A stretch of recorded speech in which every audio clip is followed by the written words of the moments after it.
through the stories that define the artists playing Bonnaroo. Who are they? What are they? What will you see? The what? Which bands? This year that matter. Yay. With Brad Steiner and Barry Corder.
When you're listening to this, but is it a coincidence that we are talking about St. Paul and the Broken Bones at Bonnaroo 2018 on Easter Sunday?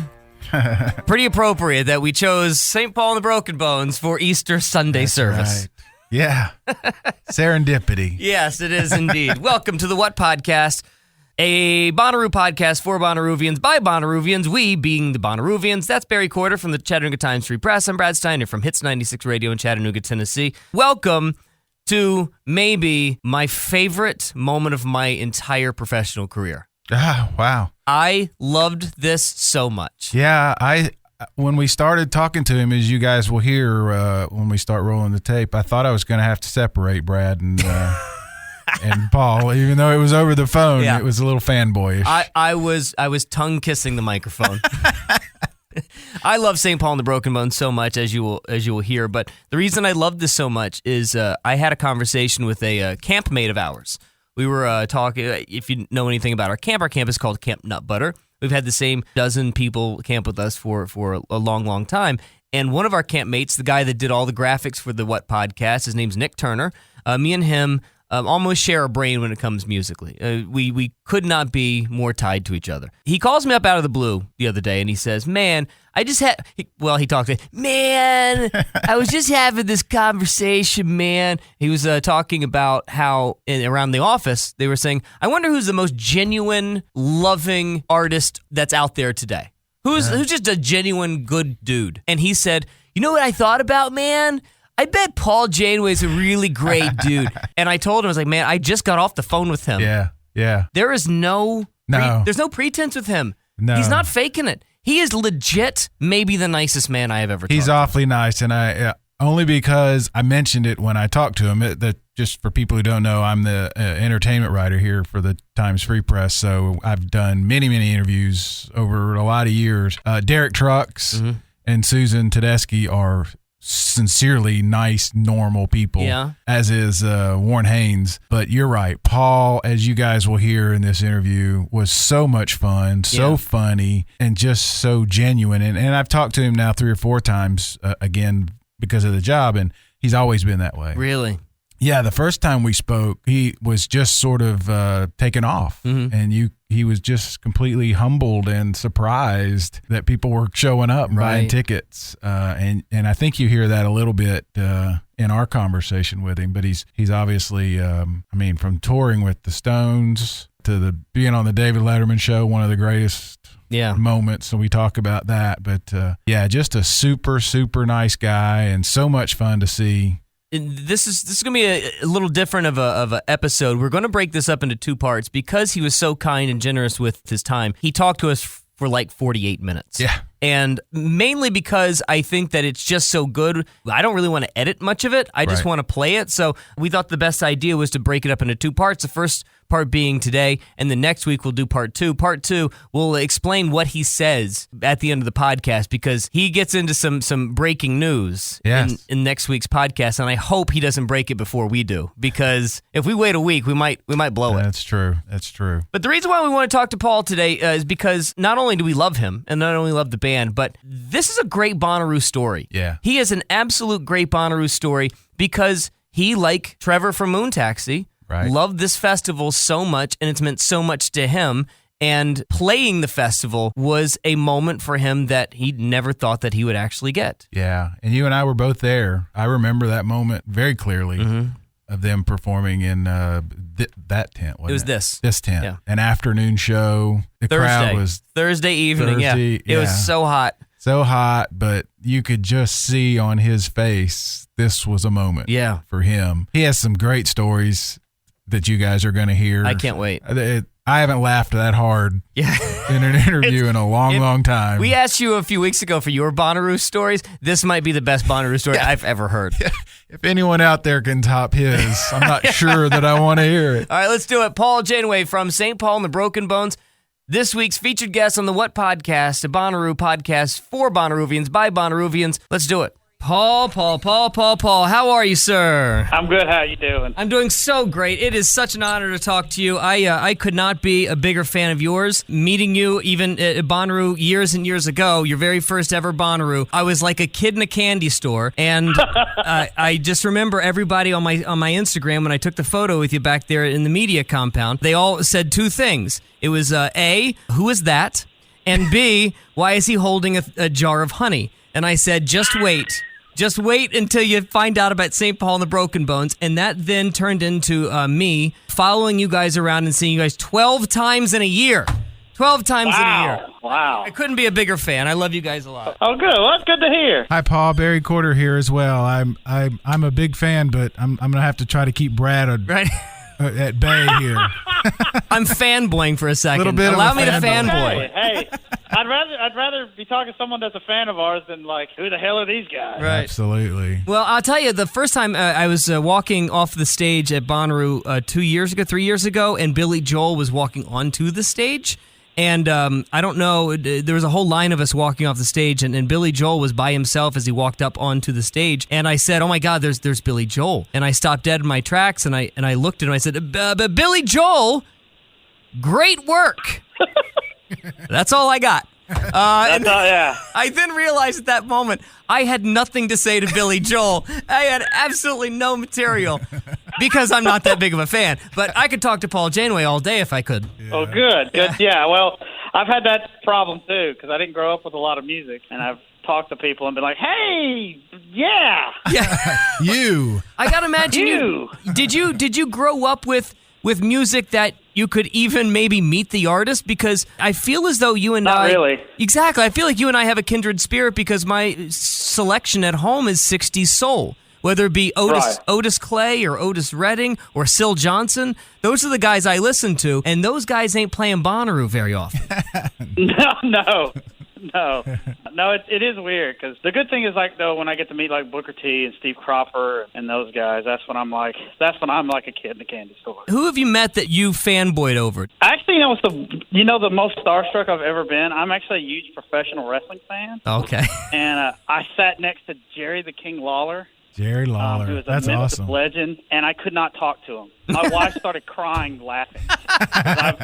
I've met Elton John, the Rolling Stones, all these people, and I could not talk to Jerry the King Lawler. I one time followed Booker T in the airport by accident, though, because we were on the same flight, and his band actually came out to one of our shows in Australia. Wow. And that was pretty. I have to say I'm surprised that we've gone this far and Brad has not mentioned David Letterman. Why? Oh, yeah. Why? Yeah. Brad is, talk about fanboy. Well, he's my hero in life. If not for Dave Letterman, I would not be doing anything that I'm doing or the person that I am today. He is my absolute hero in every regard, in every piece of entertainment. He's the guy that changed not only comedy, but he changed television, he changed entertainment. The fact that you guys got such a big break from Letterman. I mean, I wasn't going to bring it up, Barry, but if you really want to talk about Dave, I can talk about Dave. I'm wondering if I'm going to get to speak during this whole conversation. That was pretty remarkable because they had told us that he was a fan of ours, and I just kind of shrugged it off as lip service. And you know what I mean? Because they're such a big fan. Yeah, says that to everybody, right? Yeah, exactly. Says that to everybody. And then they were like, look, he is a really big fan. Like, he could ask for an encore, and he rarely does it, but it is possible. So would y'all be okay with that? And we were like, of course, da-da-da. So then he goes into that long rant before the show, before our performance, and I was just like, surely they're going to cut this out. Surely. And they didn't, and it became a thing, and it was really quite remarkable. For people out there listening who haven't seen it, Google it. It's one of the most remarkable late-night television moments I've ever seen because Dave just gushed.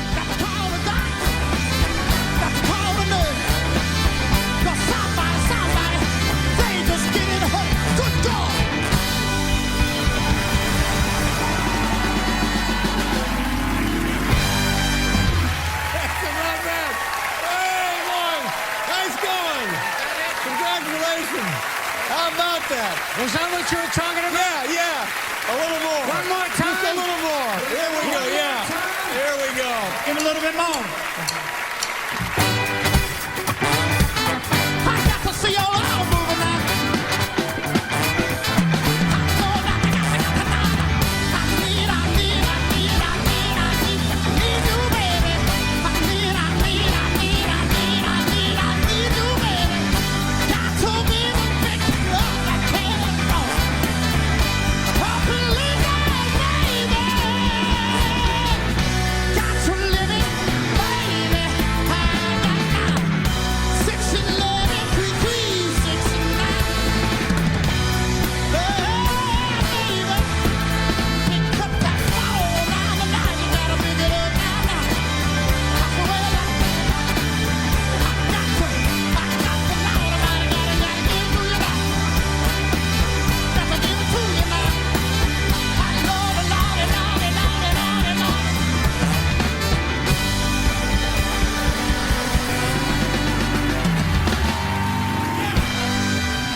Call him.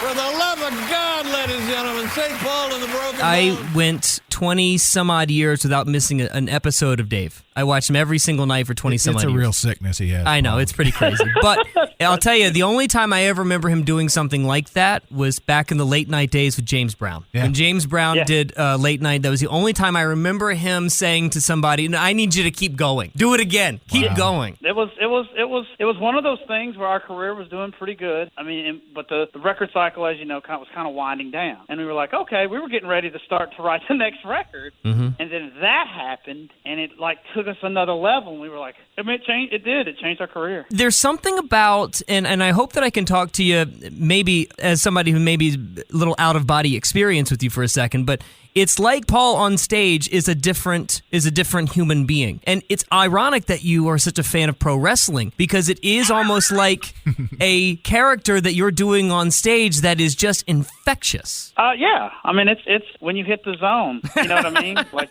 it's a different animal. It's I like to say, it's my hour and a half of therapy a night. Let me go back because, Paul, you and I, this is probably our fourth or fifth conversation, which is one of the things I love about my job is sort of discovering maybe a new band or seeing a band at the beginning and then sort of following them the arc, so to speak. The first time I think we talked was after Scenic City Roots show that you did here at Track 29. Is that the video from that? You were right around the same time the Alabama Shakes played there, and both videos became huge sort of sensations. It was like, where did these people come from? And then you were back. I don't remember which one, but you've been back for Riverbend. You've been back for 2 or 3 other things, but we also talked at Bonnaroo. You told me a great story, which is one of the reasons we wanted to talk to you. You actually worked Bonnaroo, right? Didn't you volunteer? I did. Oh.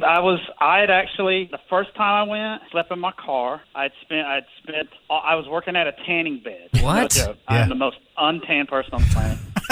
You're like a freshly peeled apple. Yeah. It's like, I think Radiohead was playing. It was the first year Radiohead played. And I was working at a tanning bed because I didn't have a car, so I had to walk there. It was the closest thing I could walk to. And so I spent my whole month's paycheck on a Bonnaroo ticket to go see Radiohead. And I slept in my car, and that was terrible.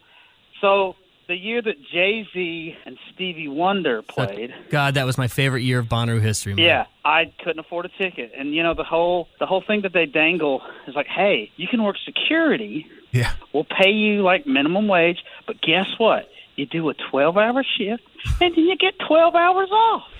And you're like, this sounds amazing. This is an amazing deal. It's not an amazing deal. That 12 hours off is pretty good. The 12, sure, but when I got sun poison on Thursday on my legs, I was just like, this is awful. So what is funny though, so the first night I was so tired that I was like, I can't go see it. But Stevie Wonder and Jay-Z were playing, and I was like, all right, I'm gonna go. I gotta go see that. So I started watching Stevie Wonder. He gets off. Jay-Z's about to go on. I'm trying to get close, and I feel something warm running down my back.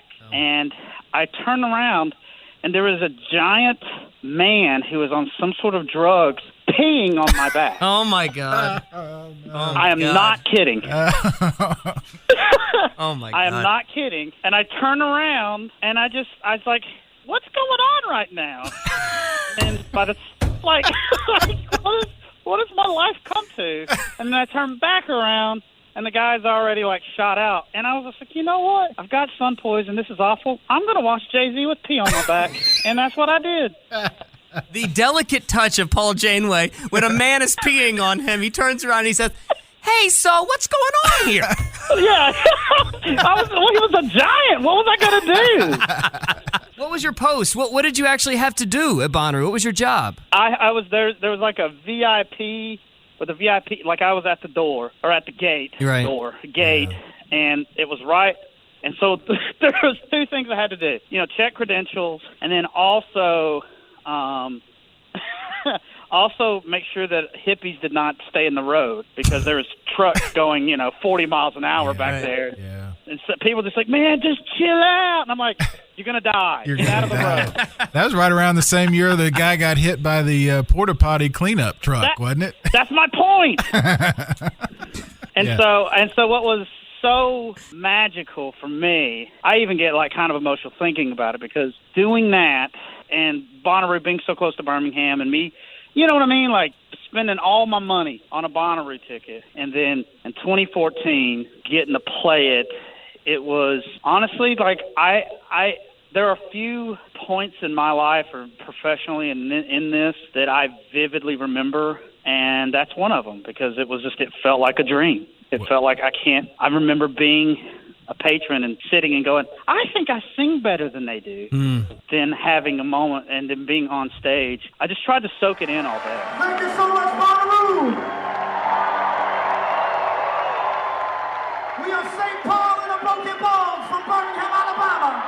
Brad and I mentioned last week, talking about you coming on, that 2014, and the fact that you guys came out about 15 minutes early to do a sound check, and he and I both commented, we remember you standing in the middle of the stage, staring out at the crowd, just sort of smiling, taking it all in, as you just said. Yeah.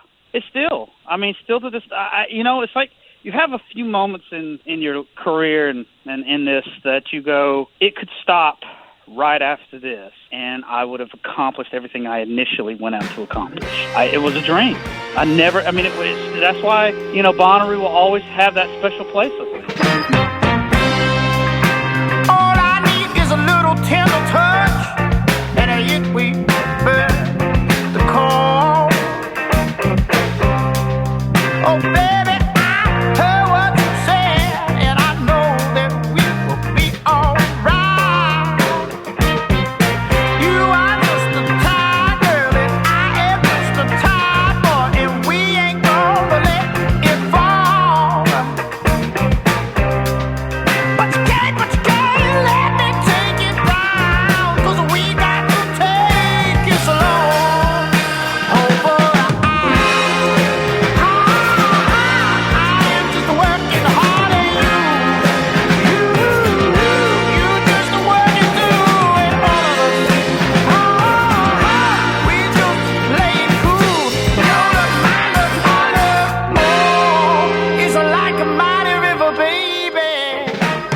I don't want to put words in your mouth, but like I said, you and I have talked before, and I just love this whole progression of things. You were actually thinking you were going to become a pastor, right, or a preacher, while you were working at the tanning bed. But that was the goal. Well, I mean, before that was the goal. Okay.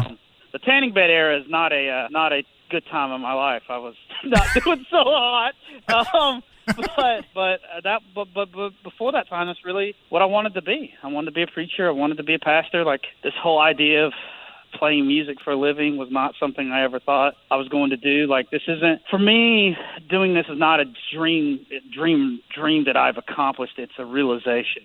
They're like, oh, this is what I'm supposed to be doing, or feeling like this is what I'm supposed to be doing. But my whole goal from like when I was like 8 till about probably 21 was I wanted to be a preacher, and I worked towards that. I would speak in church when I was like 12 or 13, learned how to work a crowd, and I thought that's what I wanted to do. Another place where me and Paul almost run parallel tracks. I don't know if Barry you even know this. Barry, one of my best friends in the world, doesn't even know this. Do you know when I was 16, I won a preaching competition? I did not. I was going to be a preacher, and I realized that it wasn't the message that I was giving, it was the power of a crowd that I had that I liked so much about it. And I wonder, like, when was that moment for you? Had you already had a band? Did you just take some guys from the church band? When did it make that turn? Well, I always played music in church, but I never really thought. I actually had a pastor or a preacher who was kind of a mentor, and I think it was his idea of humbling me,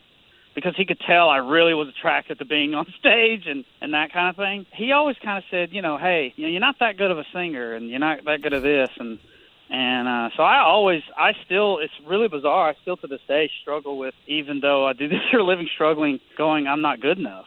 Did you figure out later that he was probably trying to keep you, he wanted to be the front singer? He was trying to keep you down? Part of it. Yeah, it was part of it. And so it took me a really long time to gain any sort of confidence to play in front of people. So I started, once I kind of was like, all right, this preacher thing, not really for me. I was kind of understanding, like, I love the performance aspect of it. I was still playing guitar and writing songs and singing, so I'd go to open mic nights in Birmingham at some bar somewhere, and I'd say, hey, da-da-da-da. And I started being like, man, I'm getting a reaction out of these people. So there's something to this. I'm doing something right. And so then I finally was like, well, maybe I should record it. And so I started, I had this old camcorder that I would just place on the bathtub, and I would just sit, not naked on the toilet, but I'd sit on the toilet and play my guitar and sing, and that's how I'd hear myself back. And I was like, man, that's how I figured out, all right, I'd start writing songs that way. And then I got in a band because I just needed friends. Didn't have any friends, and that's how I ended up. Well, you're not going to meet a lot of people at the tanning bed, that's for sure, Paul. No, well, there was always an old lady that would come out in her underwear like, I don't know how this thing works. And so, and you're just like, all right.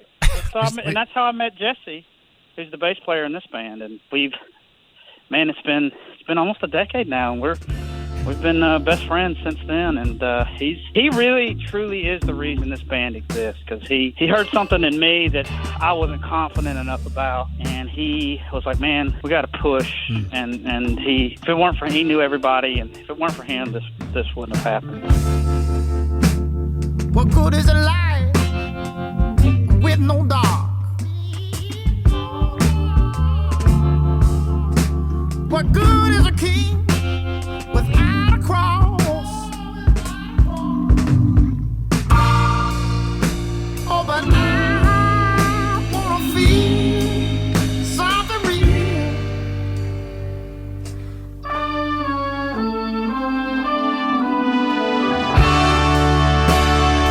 Is there a while?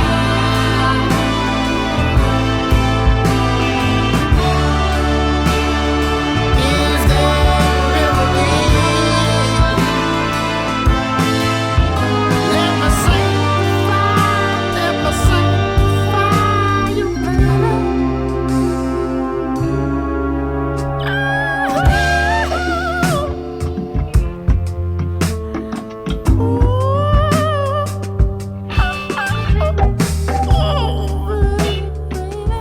had a conversation. So before I get a little bit OCD. I get obsessive with artists. And before I followed you guys around the country for about a year and a half, I did the same thing with the Alabama Shakes because I fell deeply in love with Brittany Howard. And I love that band so much, and they still to this day my favorite band of all time. I had a conversation because I saw them maybe 15 times in a year. I had a conversation one night with Ben Tanner, who's the keyboardist for the Alabama Shakes. This is maybe 2013, maybe 2012, right after Boys and Girls was released or something like that. I can't remember exactly the timeline because he was the only one of the band that would talk to me.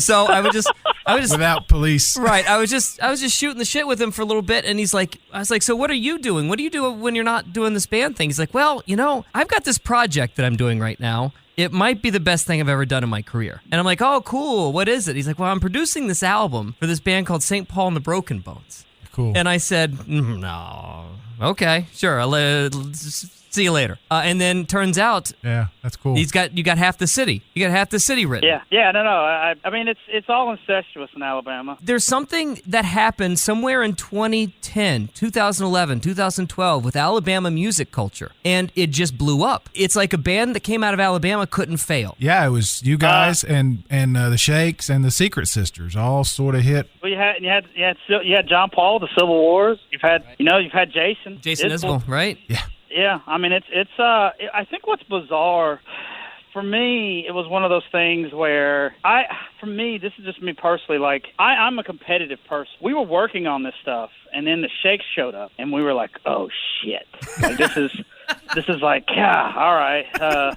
You're just like, man, because, and those folks I love those people. But for me, it's like, man, so we kind of just, so we'd all kind of known each other, and Rowan, who's a guitar player, is from Muscle Shoals. And for me, this state is too small. I just pull for everybody. You know what I mean? Like, it's not, I'm competitive, but it's a friendly competition. Mm-hmm. Like when they make a great record, I want to make a great record. Or when, you know what I mean? When I hear all these musicians, and I want them to succeed. And so what's bizarre is that we had known Ben, and we weren't sure Ben was playing. We had heard that Ben had kind of said because Ben was, he was kind of he was later edition, right? Playing keys, right? And he was not part of the original Shakes lineup. He's not. Yeah, so he was like he was doing that, and we were like, they were starting a record label. Him and John Paul and a guy named Will Trapp started Single Lock Records, and we were just like, you want to give us money and we record a record? Hell yeah, like. We didn't know. I mean, nobody cared about us, and he did. And it changed our lives, and it changed Ben's life. Oh, this poor and lonely heart, it is made of pure steel, and you can't let it cry at the point of the street. A populated half the city, child.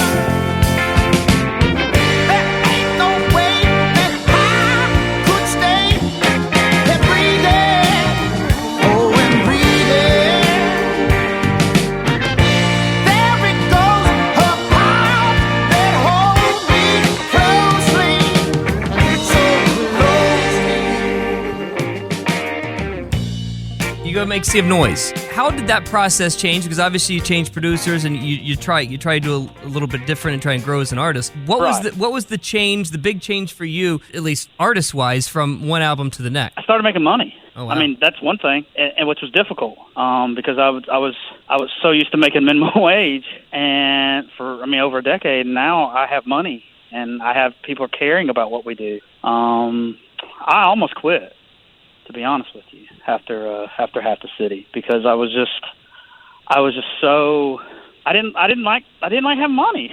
It was just so weird for me. I was trying to figure out what I needed to do with my life, and it's not what my wife. When we first met, I went back to school and I was going to be an accountant. I went back to school late in my life, or later, and she didn't sign up for that, and I almost quit. But for me, it was one of those things. I was like, I have to kind of keep pushing forward, because it's like if we make Half the City too, I think I would have been done. You made one of the best albums of the decade, and then afterwards you said, "Nah, I don't know if I can make any money on this." What am I? It's not that I was making money. It was just that was the problem. It made me incredibly uncomfortable. Oh, right. You didn't like. Okay. It made me just feel like I was stealing. And that I was stealing in life. It happened pretty quick, right? I mean, and it happened quick, exactly. And so you start going, all right, what kind of artists are we going to be? Is it the way that I move with you? Is it the way that my body grooves now? Can we persuade our hips to all of the time inside the room? You got me feeling like I can't hold you. We ain't gonna fight. Let's throw it there. This feeling my health in the side. You can start to see those changes, though, in Sea of Noise. Like, I don't know a song that you guys made, Half the City, that had, at least to me, the societal impact and an acknowledgement of whatever's happening in the world, like Is It Me? I think Is It Me is the best song you guys have ever written. I actually I think that or I'll Be Your Woman. It's are just the so two songs. different than anything else that you guys have written, because it is about something that is outside of you. It's about society, and it is, boy, you can pull whatever sort of threads of current day politics out of that song if you wanted to. Right, and I think that was the point, so for me, I'm going through this identity crisis, and I read a book by Brian Stevenson called Just Mercy, and it's a beautiful book about a thing called the Equal Justice Initiative that started in Montgomery, Alabama, and started in state Alabama. And it moved me to a way that I was like, I have to work through this. I have to work through this Southern identity in these modern times. And I don't think, I am not a philosophy major. I am not an expert at a lot of things. So for me, it was a situation where you ask a lot of questions and not give a lot of answers. And that's what that songs all over that record are that way. And it was a risk. It was a risk for us because I didn't want to alienate anybody, but at the same time I had to do it. It had to, like, if we're actually getting done. We're actually, like, I think we'll be done with the photo, the cover and all that stuff in about a couple weeks with the new record. It's so interesting talking to, like, we're on Columbia now, and it's so interesting talking to them about the commercial, like, Half the City was commercially more successful than Sea of Noise. And Sea of Noise was critically more successful than Half the City. They talk about, sales and all this kind of stuff, and Sea of Noise has done well. It's not done as well as Half the City, but for us, and I have to tell them this constantly, we don't exist as a band if Sea of Noise does not come out, if we don't go through that process. And now I feel incredibly liberated, and, like, it's weird. But that was having hindsight now with that record, that was a very difficult record to get through because, I mean, some of the guys are just like, oh my God, we're about to commit career suicide. Kind of a tackling societal thing, where Half the City was not that. It was kind of a heartbreak, let's dance record. Guns how they smoke behind the dogwood trees. All the bars are closed right before the county line. Oh, how that breeze smells like honey from a bee. Is it hell, is it home, or is it me?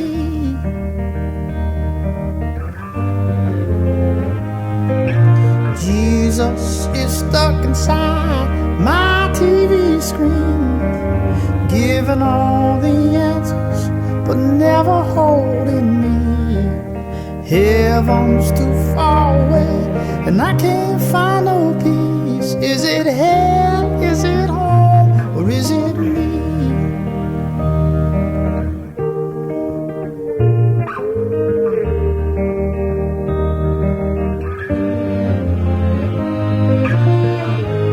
Oh, I feel like a cotton rose hiding down between my toes. Precious life, how I seek. I can't believe what Next week, part 2 of our conversation with Paul Janeway from St. Paul and the Broken Bones. This is the What Podcast. That's Barry. I'm Brad. I just love him so much. I just want to be his best friend. Wasn't that fun? I just like, he's my Oprah. Yeah. He's just got that thing that I want to be around all the time. He does. I loved your comment about him looking like a peeled apple. That's pretty hilarious. Apple, yeah. Well, that's what Mom used to call me, so I can relate. So next week, this is what we're going to do next week. It's going to be part 2 of this conversation with Paul. Yeah. So not only does he break news in the conversation that we had that we'll play next week, but he also has some big news about the show at Bonnaroo. You asked him a great question about what's the new show going to be like. Right. He gets into that. And I wanted to mention, too, we've threatened to do this for a while, and I think this would be a good time, we hope to call some of you guys, some of you listeners that have reached out and said you'd be willing and happy to. And so We'll set up some times to have you guys call, and we'll record those, and we'll probably run some of those next week, Yeah, too. And if you'd like to be featured on the podcast, drop us a comment. thewhatpodcast.com. Leave us your comment, and we'll try and get in touch with you this week. Yeah. You want to do that? That's fun. I think that'd be a lot of fun. I brag about it to you all the time. I think we're now in 26 countries. Oh, we got 26. Yeah. You're starting to sound like Bazzy.